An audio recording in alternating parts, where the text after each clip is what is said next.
Primeira carta do apóstolo Paulo aos Coríntios, capítulo 11, a partir do versículo 17, diz: Nisto, porém, que eu vou dizer-vos, não vos louvo, porquanto vos ajuntais, não para melhor, senão para pior.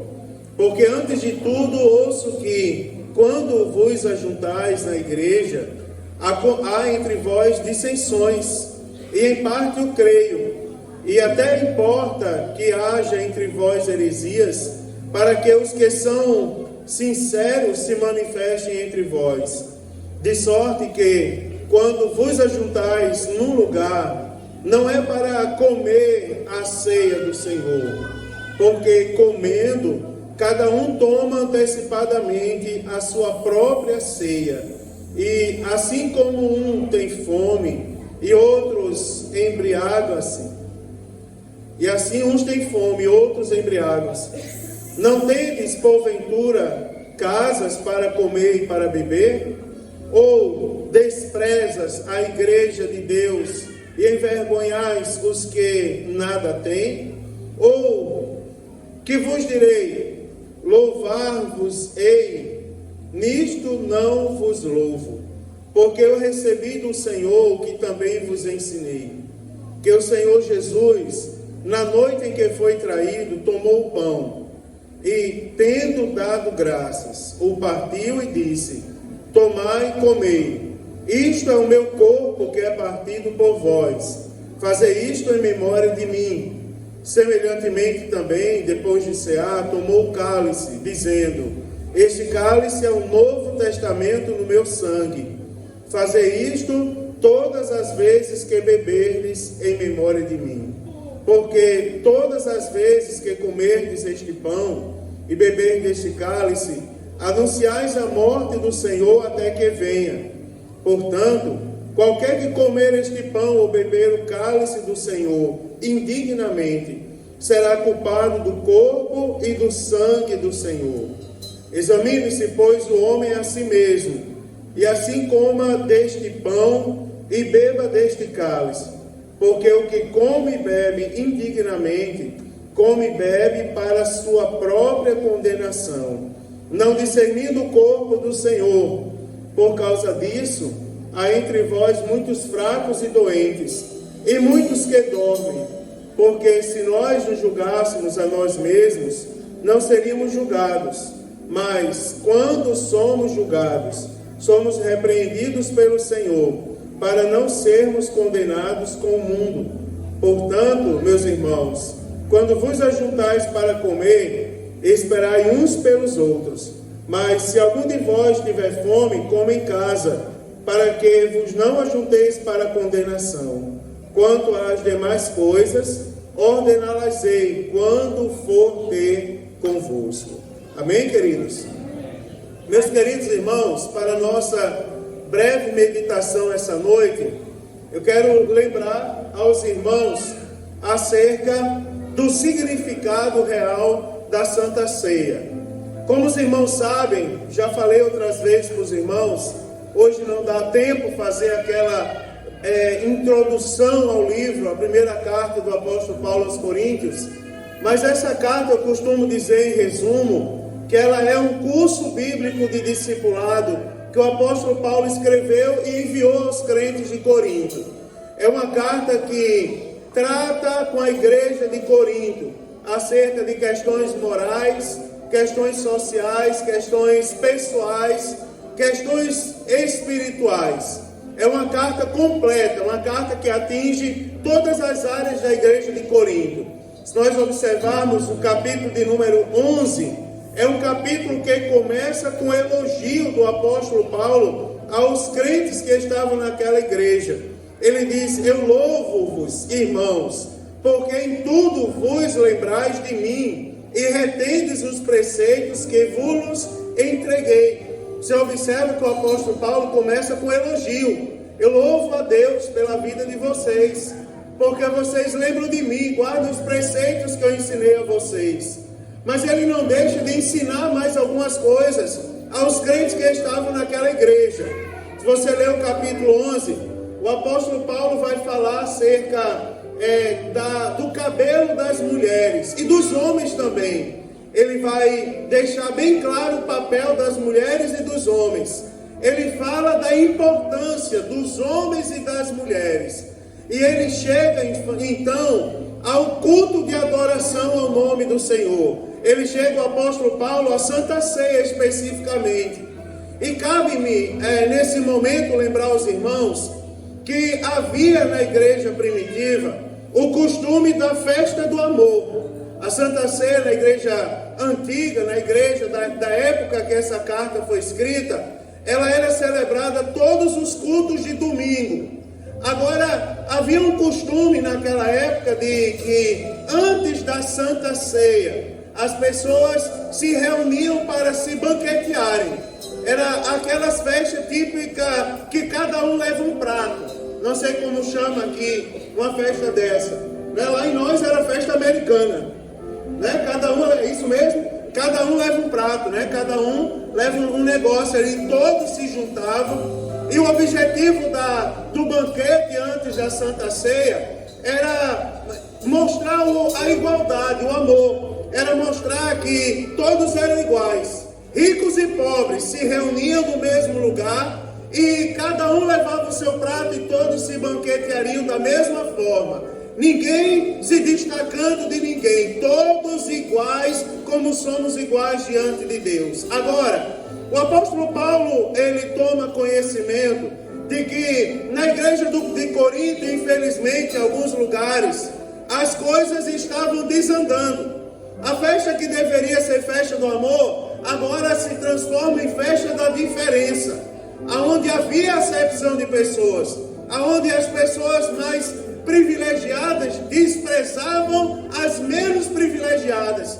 Elas comiam mais, elas sentavam em lugares especiais, elas não queriam ser iguais às outras, elas julgavam as outras pela roupa que elas vestiam, pelo preço das roupas, se fosse na época de hoje, pelo carro que elas andavam, pelo sotaque que elas falam. Haviam diferenças na igreja de Corinto que o apóstolo Paulo, ele não ficou satisfeito, porque o objetivo era que chegasse todo mundo à Santa Ceia em comunhão, chegasse todo mundo à Santa Ceia com o coração em paz, que houvesse aquele momento da reconciliação, porque na festa do amor, até mesmo aquelas pessoas que estavam intrigadas, elas se reconciliavam e estavam todas com o coração preparado para ceiar, para participar da ceia do Senhor. O apóstolo Paulo, que havia elogiado no versículo 1, agora ele chega no versículo 17 e ele começa dizendo: agora tem uma coisa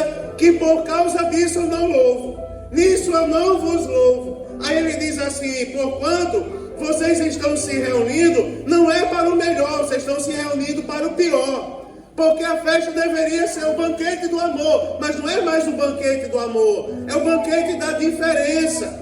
O apóstolo Paulo olha para aquela situação e ele diz assim: olha, espera aí, está acontecendo alguma coisa, está acontecendo alguma coisa entre vocês. Vocês não estão em comunhão em si mesmos. Vocês estão pregando a desunião no lugar de pregar a união. Ele diz assim: vocês se ajuntam, não é para melhor, vocês estão se ajuntando para o pior. E ele começa a dizer: porque antes de tudo eu escuto, eu ouço que quando vocês se ajuntam na igreja, há entre vocês dissensões. E ele diz assim: em parte eu creio, porque tem que ter heresia, e até importa que haja entre vós heresia, para que os que são sinceros se manifestem entre vocês.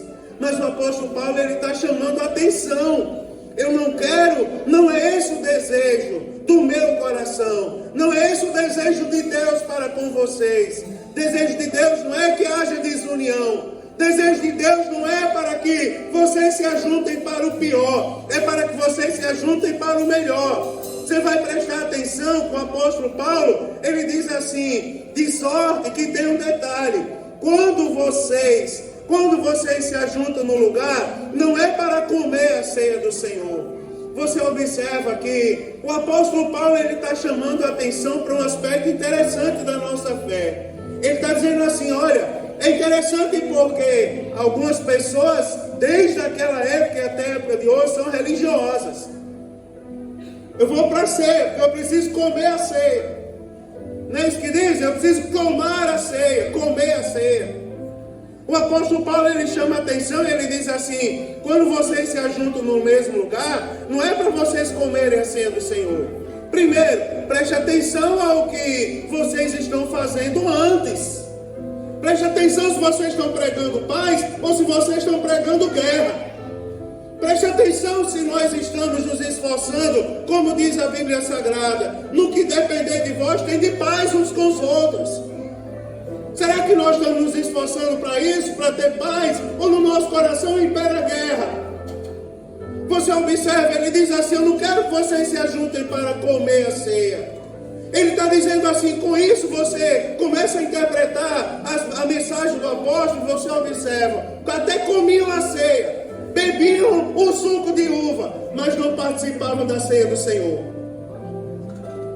Infelizmente, em lugares por aí, as pessoas se ajuntam para comer e para beber, mas não se ajuntam para cear. Não se ajuntam com o coração quebrantado, com a alma assim, em paz diante de Deus. Jesus, ele chama a nossa atenção porque hoje é dia de nós sermos transformados pelo poder do Espírito Santo de Deus que opera em nosso coração.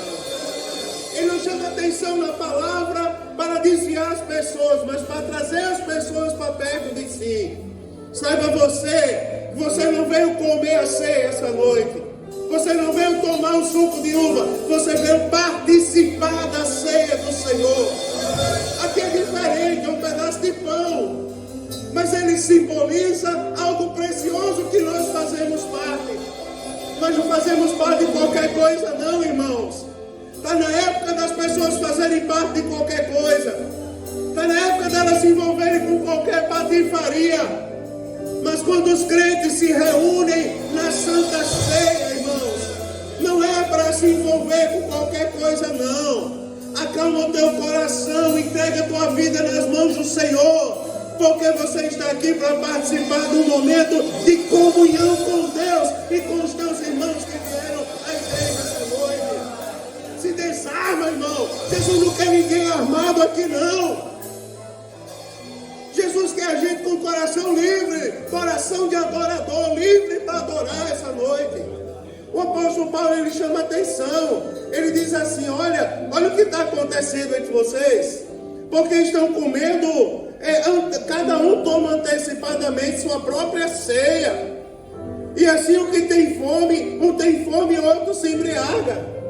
Você observa, eles eram opositores.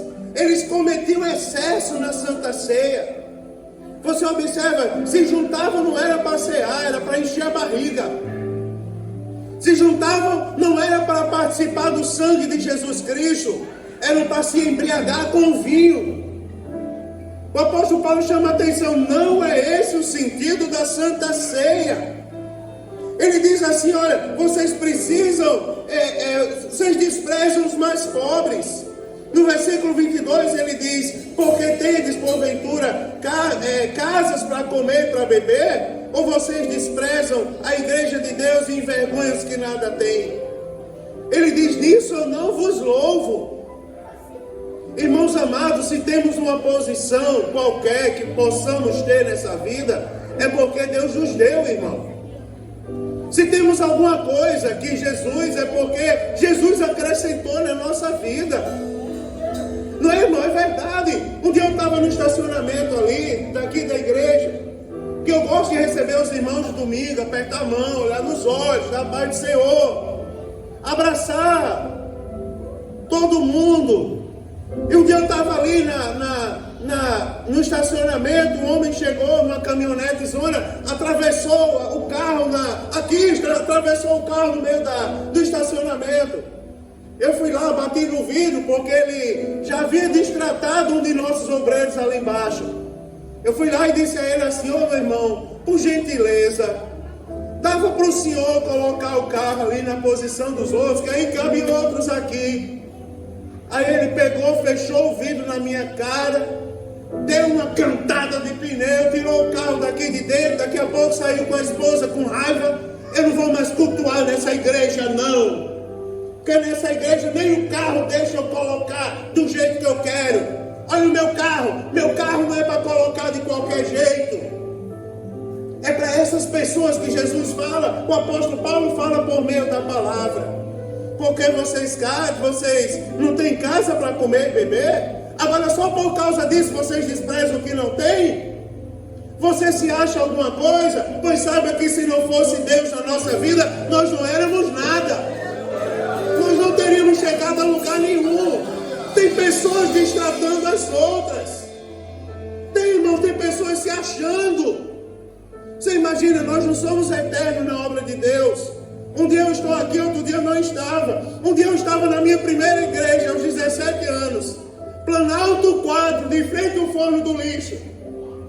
De lá vieram outros. Monte Hebron, Monte Hermon, Boa Sorte 2. Lembro de todas. Do nome dos irmãos, Farol 2. Rua Colombo, Estevão de Matos, aqui estou eu. Sei do nome de todos os irmãos e a posição onde sentam. Mas um dia eu vou ter que sair daqui, vou para outro lugar se Jesus não voltar, para longe ou para perto. Os líderes que a gente vê na igreja hoje, amanhã não são os líderes, porque virão outros. Os mais jovens virão fazer a obra, os mais antigos são colocados em outro lugar. Nós não somos eternos, irmãos. Na obra de Deus não existe essa, de porque eu sou, eu vou passar por cima dos que não são. De porque eu posso, eu vou passar por cima dos que não podem. Não! Desarma o teu coração. Jesus olha para todos nós da mesma maneira. Do mesmo jeito. Todo mundo vai para o mesmo céu. E se não for para o mesmo céu, não vai. O apóstolo Paulo, ele chama a atenção e ele diz: tragam a Santa Ceia de volta para Jesus. Porque ele diz assim: olha, porque eu recebi do Senhor o que também vos ensinei. Ou seja, trazem de volta. É para Jesus. O significado de estarmos aqui hoje é Jesus que está nesse lugar. Sabe qual é o significado de estar aqui hoje? Eu vou falar no português simples e claro. É porque Jesus morreu por nós. E ao terceiro dia ressuscitou. O motivo de estarmos aqui é Jesus. Ele diz: olha, quando vocês se ajuntam na festa do amor, é para celebrar Jesus. Quando vocês se sentam à mesa para celebrar a Santa Ceia, é para olhar para Jesus. Agora, 3 olhares eu quero falar em breves palavras. Primeiro é olhar para o passado. Quem foi que morreu na cruz do Calvário por nós, irmãos? Por isso nós estamos aqui hoje. Fazer o seguinte, eu vou usar um termo simples para me adiantar para as horas não passarem tanto. Se desprenda de tudo agora. Sabe por que estamos aqui? Porque Jesus morreu na cruz do Calvário por nós. A mensagem da Santa Ceia é essa, ela não mudou. Jesus morreu na cruz do Calvário por nós. Sabe qual é a mensagem de estarmos aqui? É porque Jesus morreu por nós. E quem éramos nós, irmãos? Quem éramos nós? Pobres pecadores, sem ter condições de chegar a lugar algum. Alguns desenganados pela sociedade, pela própria família. Celebrar a Santa Ceia é olhar para o passado. Não valia nada. Mas Jesus pagou um preço por mim e por você. Né, irmãos? Hoje alguém pode... É interessante que eu chego nos lugares e vocês observam que eu sou um homem simples. Eu não gosto de usar. Uma vez me deram de presente um terno daquele que nem Robocop. Aquele que brilha. Se bater a luz, alumia os olhos. Eu não sei usar aquilo, não. Então eu respeito muito quem usa. Quem quiser vir para o culto, os obreiros, o negócio aqui, pode vir. Eu não vou reprovar, ninguém vai reprovar, ninguém vai levar roupa de ninguém. Mas eu não me sinto bem, irmão, usando aquilo, não. Negócio brilhoso, chamador de atenção. Né? Eu sou um homem simples, vocês me conhecem. Olha para o meu sapato, está cheio de barro, de poeira. Quem passa um negócio preto, às vezes é mais bonito, tem misericórdia de mim, vai lá e passa. Não, pai, vou limpar seu sapato. Não é? Eu gosto de ser simples, mas simples como eu sou é interessante. Porque eu chego na prefeitura da cidade, aí o povo povo do gabinete do prefeito diz assim: chegou o pastor Mário Sérgio. Chegou o pastor Mário Sérgio, avisa o homem aí que o pastor está aqui. Aí ele abre a porta, para quem está atendendo, pode ter a pessoa que for lá dentro. Entra aqui, pastor, faz uma oração por nós. É interessante na simplicidade da gente, né? Eu já fui a lugares terríveis que nem me cabe contar a vocês. Mas quando eu chego lá, as pessoas pegam e dizem assim: pastor, pior das pessoas que vocês possam imaginar, pior dos piores, diz assim: pastor, bota a mão na minha cabeça e pede a Deus pela minha vida. Sabe por quê, irmão? É o que nós temos que lembrar hoje.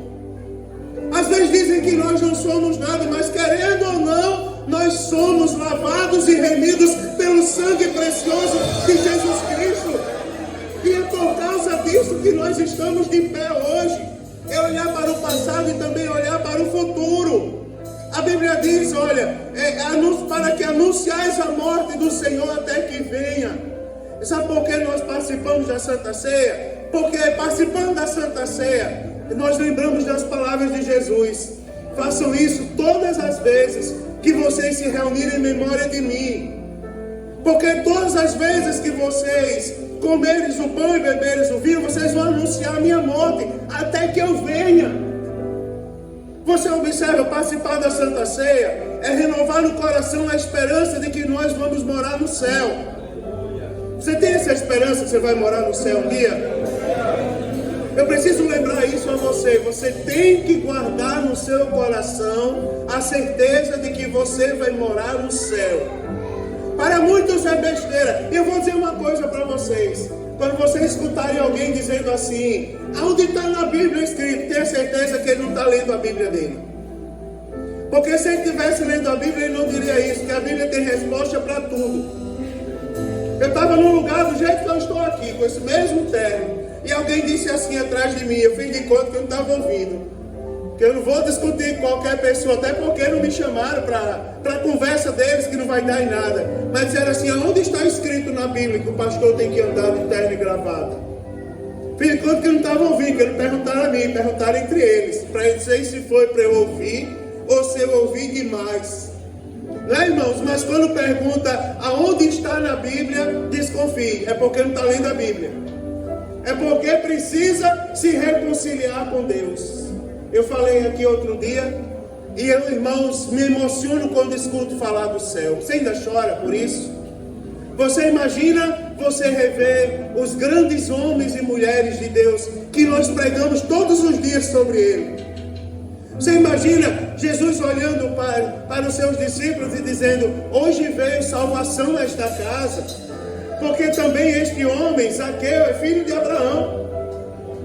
Você observa a gente chegar no céu e conhecer Zaqueu, um dos chefes dos publicanos, rico até então, mas pequeno de estatura, que aceitou Jesus. Você imagina, irmão, já hoje, irmão José, eu chorava novamente lembrando de Moisés, o servo do Senhor. Como inspira, irmão, as palavras de Moisés. Não pense que é fácil a nossa caminhada. Mas você imagina o que Moisés não sofreu por causa da murmuração do povo. Mas Deus falava com ele. E a Bíblia diz que não houve amigo semelhante na Bíblia Sagrada depois da morte de Moisés. Alguém que fosse tão próximo a Deus, tão íntimo de Deus como ele.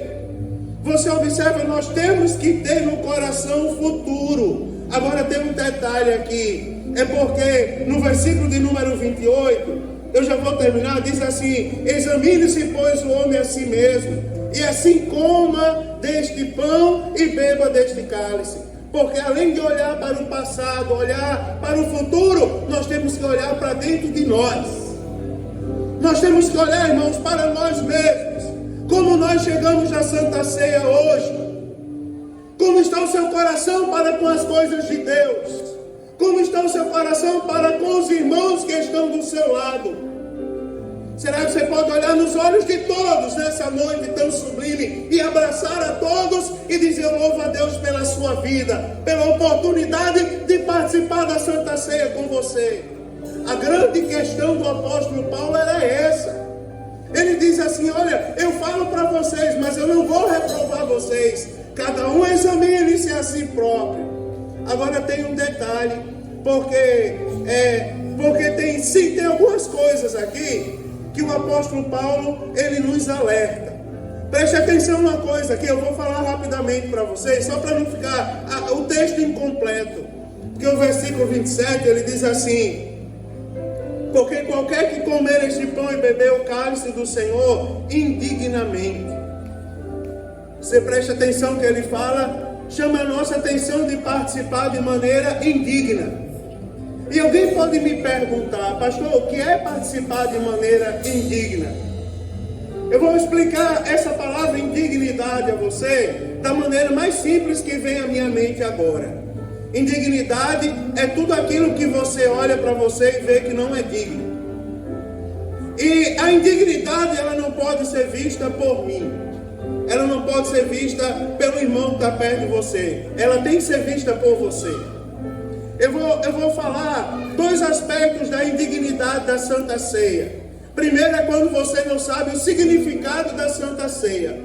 Você não sabe que participar da ceia não é comer pão. Participar da ceia não é tomar Coca-Cola. Vocês sabiam que tem pessoas que celebram a Santa Ceia por aí com um copo de Coca-Cola? Uma vez um servo de Deus falou comigo e disse assim: pastor, vocês são muito bobos, rapaz. Vocês estão no suco de uva. Lá na minha igreja a gente toma vinho do Porto, rapaz. E não toma um copinho não, e toma um copão, uma caneca. Eu disse: rapaz, aí está o teu pecado. Porque tu bem podia tomar a tua caneca, desde que fosse em memória de Jesus Cristo. Não é verdade? Lá não tem suco de uva, onde ele me falou.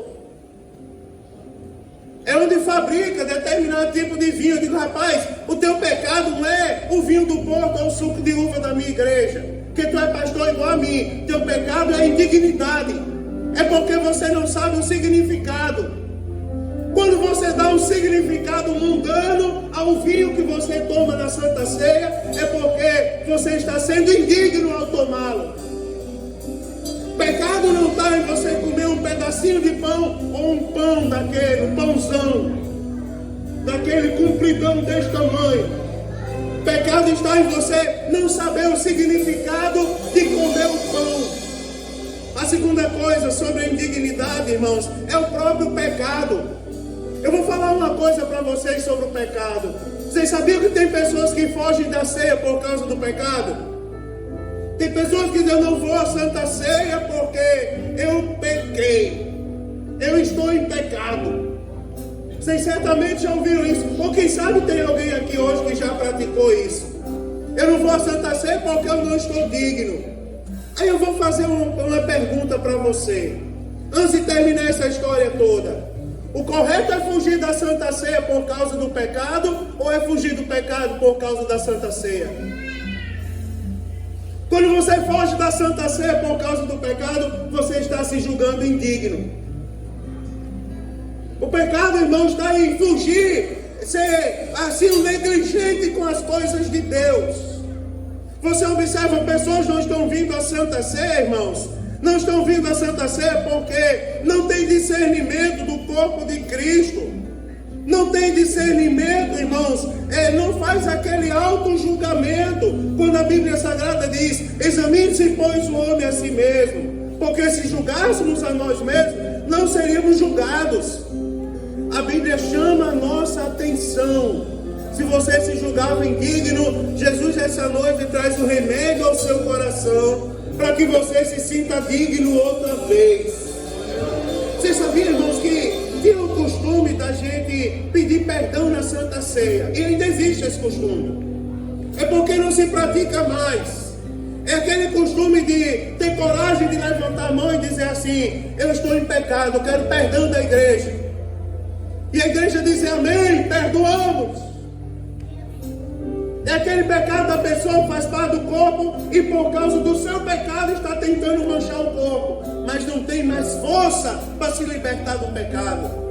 Jesus fala ao seu coração e lhe devolve força essa noite.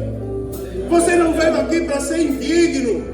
Você não veio aqui para morrer, meu irmão, nesse lugar. Você veio aqui para sair cheio de vida deste desta igreja. Eu vou terminar, mas alguém me ligou e disse assim: pastor Mário, eu estava aqui reunido com os irmãos aqui no churrasco e decidi ligar para o senhor para entregar todas as minhas funções da igreja. Não foi ninguém daqui, foi um irmão de uma das nossas congregações, do nosso setor. Decidi ligar para você para entregar todas as coisas da igreja, todos os cargos. Que pena, irmão, que pena. Aí ele disse assim, aí não deixou eu falar, mas eu sei que o pastor vai dizer, vai querer que eu fique, vai insistir. Eu digo, não, vou dizer isso não, filho, vou dizer isso não, porque na minha época de crente, para entregar uma função na igreja, ou para pedir a Jesus para fazer alguma coisa, a gente dobrava o joelho e perguntava a Jesus para sair. Hoje em dia estão tomando decisão de entrar ou sair no churrasco. Já pensou, irmão, que declínio? Não é hora da gente pensar nessas atitudes? Foi para o churrasco, decidimos não fazer mais nada. Está desviado, meu irmão, volta para Jesus o quanto antes. Dobra o teu joelho, pede perdão pelos teus pecados e diga: Jesus, eis-me aqui, Jesus. E o muito que eu fizer para ti ainda é pouco pelo que o Senhor fez por mim. Lembra-te de quem tu era, meu irmão. Lembra-te de onde caíste, se você caiu. E esta noite ergue-te novamente, porque você está na presença do Deus que quer te erguer. Faça um negócio com Deus essa noite. Você vai participar da Santa Ceia, nós vamos. Agora peça a Jesus: Senhor, eu quero que essa Santa Ceia marque o meu coração. Traga a alegria de volta. Tire toda a negligência da minha vida. Esse é um momento nosso com Deus, irmão. Nosso, todos nós que aqui estamos. Não é só você que está sentado em determinado lugar, não. É de todos nós.